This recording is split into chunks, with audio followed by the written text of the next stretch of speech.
Now for our session on continuity and change in the age of insecurity, innovation, investment, and opportunity. It's been an eventful year in global geopolitics. Prime Minister Modi's government is serving an historic third term, while events across the US, the UK, and the Middle East have all created uncertainty. This session will examine the likely policy implications for security and diplomacy in the Middle East and Africa region and beyond. First, to set the scene from us, we'll hear from Dammu Ravi, Secretary Economic Relations at the Ministry of External Affairs, India, and he is joined by our panelists, Suhel Seth, Managing Partner, Counselage, India, and Sanjay Nayar, Founder and Chairman of Sorin Advisors, India. Please join me in welcoming them to the stage. Welcome. Well, as we know, the last year has seen significant geopolitical events, Trump's re-election, ongoing wars in the Middle East and Ukraine. Is this new environment one of opportunity or one of challenges for India? Well, I think we have to see developments around the world and how they impact countries in a more holistic way.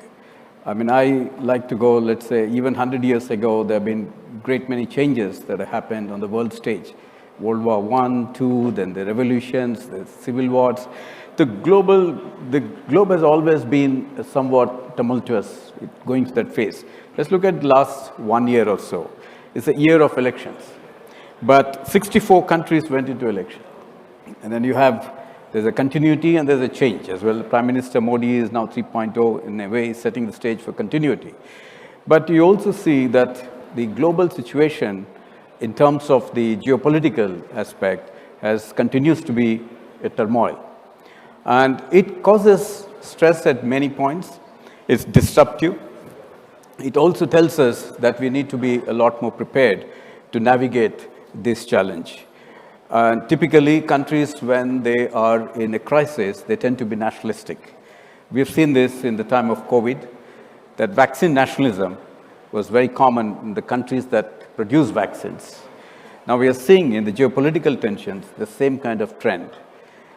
Many countries, we are seeing the center-right governments taking the center stage, advocating a nationalist approach, becoming more protectionist. And countries that are in the global south seeking solutions, and they are crying for help, and they need partnerships to help them. So this is the time when we need to stitch plurilateral frameworks. Bilaterally, we have to be more stronger. Partnerships that are enduring, that are able to come out with solutions for the problems of a large number of countries. And why I say this is so important. Because in a way, we are all integrated. Globally, we are all integrated. We are all interconnected. The global problems require global solutions, not by few countries. And that is where partnership between countries like India and UAE are extremely important. We go into details as to what are those issues and how we can navigate this, but I'll pause at this point of time. Thank you. Gentlemen, is this environment that we're in right now an era of opportunity or of challenge for India? Let Sanjay Nayar go first. He's older and richer. I expected that. Nothing less than that from Suhel. The shirt shows that. Who's rich? Okay. Sorry. Look, I think your question is very valid. My view is purely from an Indian perspective, not a global one that the Secretary took. I think the world is going to get far more insular, less exclusive, or less inclusive. And we all need to look out for ourselves. I think that's the reality, at least the way I see it, unless someone finds a global solution. So I think India has to look out for itself, and it has done that very adeptly for the last, I would say, year or so, without going through too much detail. The way they have lined up their bilateral agreements, the way they're pushing for FTAs, the way they have secured their energy supplies. These are all well thought out tactical, but purely from the perspective of India. And I think we've got to give them absolute credit for that. So that's one part of it. The second part is that I think, with this government, if you look at the investments they have made in social infrastructure, physical, digital. They've actually formalized the economy and made the consumption pool a real one. I mean, India always had a demography that was very compelling with X amount of people above the age of 29 or 35. But to realize the consumption potential, these investments the government has made in infra, social, and digital actually has made this market a large market. So what that means that our local champions, local companies in India have a real market, a real profit pool, and we are now trying very hard to also attract foreign direct investment into India and to say, come and make in India, obviously for India, for the world. You've heard this slogan many times, but actually it's a reality. We need that. So we also need to drive our exports. So bringing them in, manufacturing in India for a real market, which can make real pool of, and I've worked for 2 American firms, and I know what Americans like. They want to make sure there's a real profit pool. They don't do it for not for profit, right? So you got to have a profit pool, a realizable market, formalized economy, much more predictable policies, and yet, and also enable them to export. Now, on the last part, we have some way to go because logistics are still coming along, power costs are high. But frankly, I think India, if you look at it, you know, and I'm sure it's by design, they've secured their geopolitical relations in a way, tied up with friendly countries, driving investment corridors and trade corridors. Now we just got to make sure that in this, what I would call the next 3-4 years, we try to make sure we make doing business in India really simple and easy to make it easy for the Indians to invest and for the foreigners. So I think we are looking out for ourselves. I think a set of opportunities for Indian companies and foreign companies. I think the only challenge, frankly, is that dollars are not going to be easy to come by. I've seen, you know, governors of US pitching for investing in their states.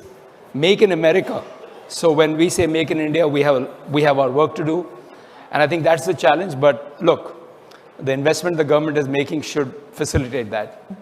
Suhel, do you believe that the opportunities outweigh the challenges? Absolutely.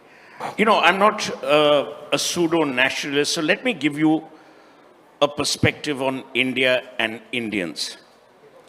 Never in the history of India since 1947 have we been better positioned, more confident, and better placed, not only within our domestic environment, but even at the global high table. The reasons being that the potential of every Indian has been harnessed and has been encouraged by Narendra Modi. You may disagree with his politics, but you have to agree with one thing that he's done. He's made India stand tall, stand proud at the dint and the courage of conviction of its ability to do. It's not about the ability to speak. Number 2, as Sanjay said, India today is no longer someone else's, dog's body. We have created a position in the world based on what we genuinely believe. And unlike most countries that most of us talk about, we are not a republic alone. We are a civilizational legacy. That civilizational legacy is now standing us in good stead. Remember one thing, we gave the world soft power before the word soft power was even invented. Manu, 3,900 years ago, in Manu Smriti talked about Daan, which is giving back, before Warren Buffett and Bill Gates became popular and relevant. What has happened today is we have shed the arrogance, we have shed the lack of confidence, which, by the way, to my mind, was imposed on us for various political reasons. And we are now seeing the potential of every Indian. Our matrimonial advertising has changed. That's a big sign of a society changing. And I'll tell you why. The matrimonial ads earlier would say you had to belong to the administrative services, with all due respect to Ravi, or you had to be a doctor or a lawyer. Today, education is not about degrees. It's about how you can perform and how you do. We are today the world's largest repository of unicorns. More and more people, and here I have to thank Narendra Modi. This country, India, would not have achieved the level of digitization if it weren't for a prime minister who was convinced that it's not who the idea belongs to, but how you can get the idea implemented. That's important. What is also important is, I'm not even going there to say, oh, Indians run some of the largest companies in the world, blah, blah, blah. That's irrelevant.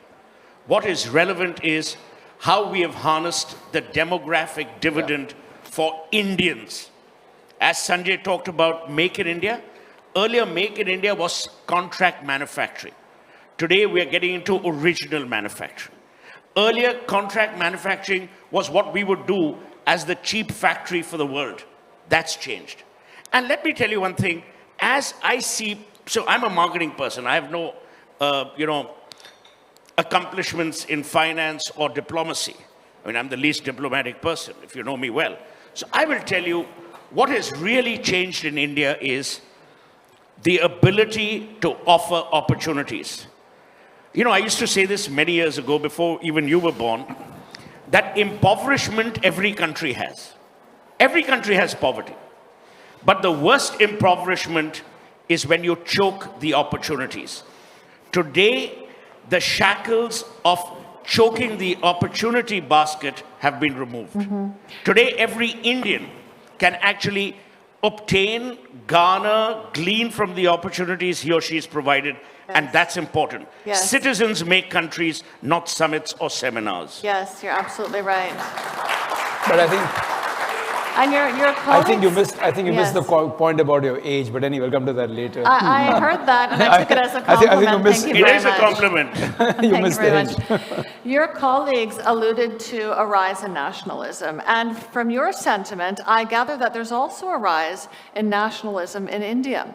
How are you dealing with the rise in nationalism outside of India? How is it going to impact trade and your economy? Okay. See, today India is very strongly plugged into the outside world. You know, we may be nationalistic, I think that's very important, but it doesn't mean that we are protectionist. And the pride in the country is primary, it's important, because that gives us confidence. As your economy is growing, we are also conscious of the fact that we need to take a global role. We need to assume global role, which is why, if you've seen in the last 10 years or so, we've been more active on the global stage. We are in the BRICS as a founding member, we are in this Shanghai Cooperation, ITU2, IMAC, and India-owned driven initiatives like the International Solar Alliance, the Coalition for Disaster Resilience, the Biofuel Alliance, the Big Cat Alliance. These are all the initiatives that we would like to take to the world, because it's time for us to also look at the world as one. Look at our G20 message, one world, one earth, one family, one future, and leaving no one behind. Now, where does it come from? It's come from our deep philosophical ethos that comes from a civilizational depth that we all carry. So that's the strength of India. Now, you also have to understand, when you say nationalist, it doesn't mean that we only think of India. I think culturally and thousands of years, we have always been reaching out to outsiders, to outside world, because we believe that sharing is strength. And that's what exactly we have done. You know, look at our history in the last, since independence, how much of development activity that we have done outside of India, both in the capacity building initiatives. Now we have done projects, we have done lines of credit, we have done grants, and a commitment from the Minister of External Affairs of $32 billion we have done. So this is where it comes from. But I feel that it doesn't stop there. I believe India has a role to play in the global south, but we cannot do it alone. We need partners, and we need enduring partners. I mean, I see countries like UAE as a natural partner for us. We also have to look at others who equally want to drive the development agenda on the global stage. And that also requires national confidence to do that. Thank you. Sanjay, what are your thoughts? Not much to add from what the secretary said. My view is that, again, taking a national view purely, I think we have to also recognize, what are the, can't use a better word, but say weaknesses. And we need to look out for that. I said it in a previous lunch, that we have to recognize that we are still pretty low on the per capita GDP. And we have a long way to go, and we are going to require external savings to bridge the savings gap in India to achieve the investment growth rate, to achieve a developed nation status, or even the growth in per capita. It's not going to happen just by having a demography and having a market and all that. So I think we have to recognize that we do need long-term savings, and not referring to stock markets and short-term money. We need that. And we need the so-called foreign direct investment. We have to actually go and literally market for it. And like I was saying, we have governors of states from United States, of different states, coming and pitching for Make in America, so we have to work very hard on that. And the fact is, we just got to make it much easier to do business. So I'm just hoping that this government, who's probably got the most conviction, believes in holistic reforms, executes beyond what we guys do in the private sector, has got to get some of the legal compliances, bureaucracy, make it simpler to really invite foreign direct investment. And starting in this place in the UAE, like I was telling the ambassador earlier, we need the connect that they have at the back of SEPA and the friendly relations to attract long-term investments into the country. We just need it. I mean, let's face it, we're not going to be able to get anywhere with our savings rate being 34% and a large deficit that we run. So I think it's good to recognize why we need help. And I think if anybody can get it, India can get it. Friendly country, friendly with everyone, non-controversial, great democracy, etc., etc. Thank you very much, gentlemen. Unfortunately, we have run out of time. I'm sure that many people in the audience would like to continue this conversation. Please feel free to do so. But you didn't ask me a second round. You gave everyone else a second round. You're going to have him. Well, your first, What are you guys running out of time for? your first answer No, was double the length of your I want colleagues. to lean in on one Yes. thing. Yes. This constant refrain of people, nationalism, oh, nationalism. It's a great thing to be nationalistic. It's a great thing for me to be proud of my country. It's a great thing for me to be proud being an Indian.